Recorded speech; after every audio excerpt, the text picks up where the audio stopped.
of the 744. We're holding Vashlosha ve'esrim, page 744, Shar Cheshbon HaNefesh, Vashlosha ve'esrim. This is the 23rd thing which one has to reflect on to make the calculation, to make this self-evaluation. Habechino b'chol ma sheish ba'olam miktanei habriyos hagdoleim. You have to reflect on what exists in the world, from the smallest creature to the large creatures. Umalas hamedabrim bo.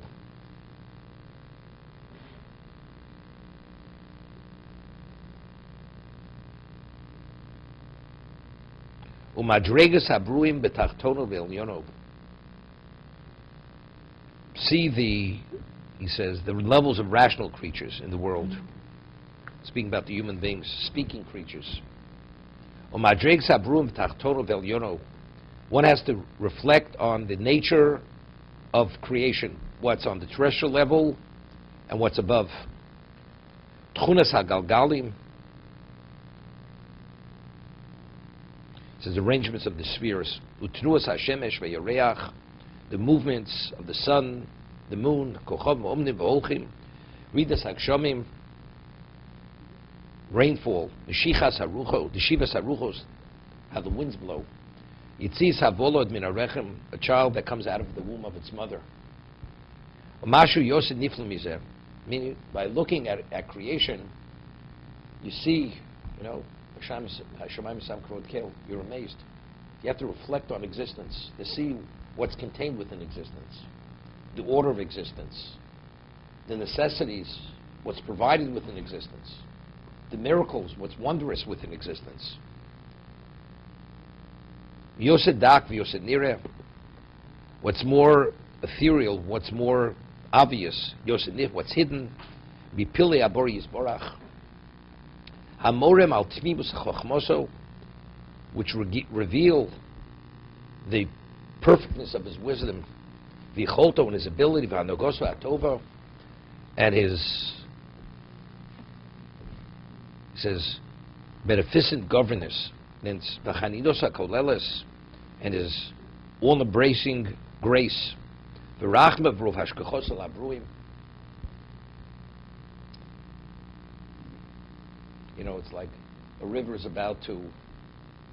rising, it's about to go out of its banks, and all of a sudden it recedes. People, they're relieved. Sigh of relief. Could have been disastrous. It wasn't disastrous. How does a person see that? What context does a person see that? No, you're thankful. It's like I always say, if you drive in the morning and you have freezing rain, snow, very difficult driving conditions. And all of a sudden, after about a month, you have a sunny day. You say, it's a pleasure. But when it's a sunny day every day, you don't say it's a pleasure. It's only when you experience difficulty, all of a sudden, now it's a pleasure. But even when you say it's a pleasure, what is it? Who's providing that relief from the more difficult situation? Right? This has to do with reflection. You're reflecting. The Gemara says in Rosh Hashanah, the concept of colors. Hashem created creatures, different colors, birds. Each bird has a different plume. Animals, shapes, their hides, different shapes. What is it all about? Could have been just all one color, drab, bland, because color and shape, this activates a person's emotion and mind. Could you imagine? They say in Alec was here. They say in Russia, in the winter, because it's just snow and things are so. That's why they drink, because the climate is so depressing. This is at one time. This is before they introduced the Western nonsense to Russia. Right? Today they're distracted with other things maybe. But that was the reason. Because for a person to be motivated and excited and activated, you need stimulants. So color is a stimulant. That's more Rosh Hashanah. So good. Yeah, you look at the world. Hashem provided everything. There's nothing He didn't provide. That for man to maximize on his existence, very powerful. But you have to notice it. You have to notice it. No, you don't have to put on 3D glasses to notice it. No. Well, you think you're going off a building. Not that I know what it is, but that's what they say. You know. So how did white shirts and black suits? How did you when you chose your tuxedo? Why not psychedelic colors? Red tuxedo colors beauty and it's to be appreciated. So why not wear? I'm not saying you have to wear psychedelic. Shirt, a blue shirt. I mean, just to be nice, and neat, and wear a tie that's got polka dots. Why does it have to be so bland? It says about maybe humility and personality. Because what it does is it subdues the person. Not the humility. No. Even a person is not humble.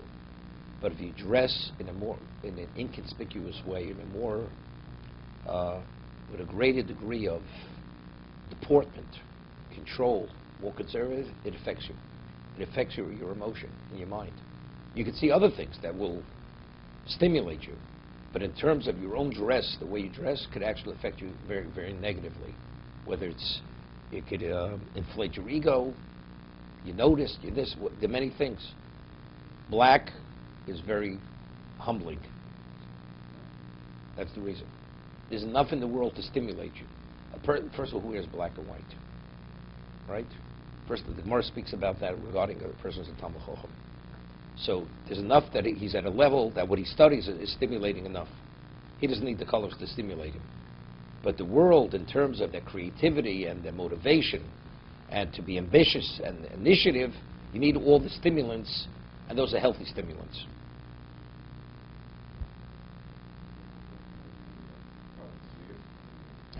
That's humble, but that's humble. It's humility. It's humility. Okay.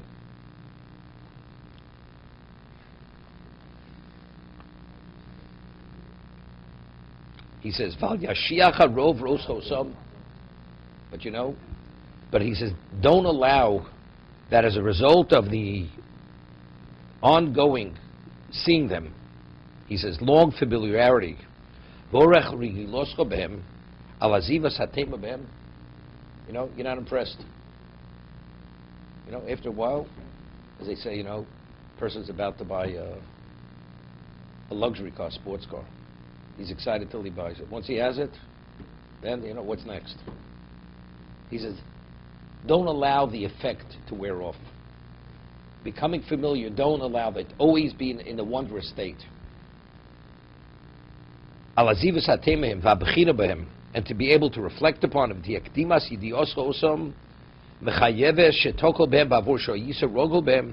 And don't allow that because you're aware of what it is, that should somehow, because you're familiar with it, we'll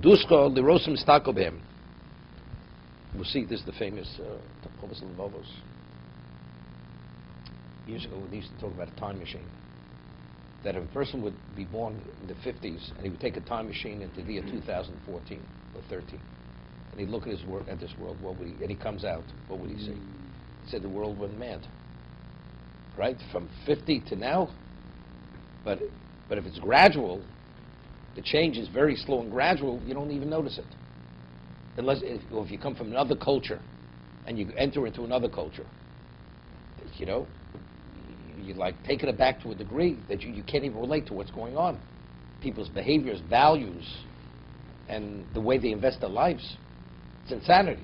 You'd say it's insanity. Today things are changing so quickly, you do say you could see it, that it's insanity. If you're not really part of it, it's insanity. Remember, this goes back a number of years, maybe 10 years ago. There was something that's going on Radio City, and they had some stars there. And I had to go down the street. The street was body to body, lines of people, and they were staring. Their eyes were so glued on Radio City, it's as if they were in another world. They were like mesmerized. When you walk down the street, even if you bumped into a person, you wouldn't even realize you bumped into him. They were like, their minds, they were like mesmerized. All that existed at that moment was that, nothing else. It was like, I couldn't believe it. You know, what were they looking at? You know, what was the motion was coming off the mountain over here? What would they sing over there? Lahavdil. The answer is that's exactly what they are. That's the life, and that's what you live for, and that's all it is. It begins and ends. That's where, and that's why society looks the way it looks.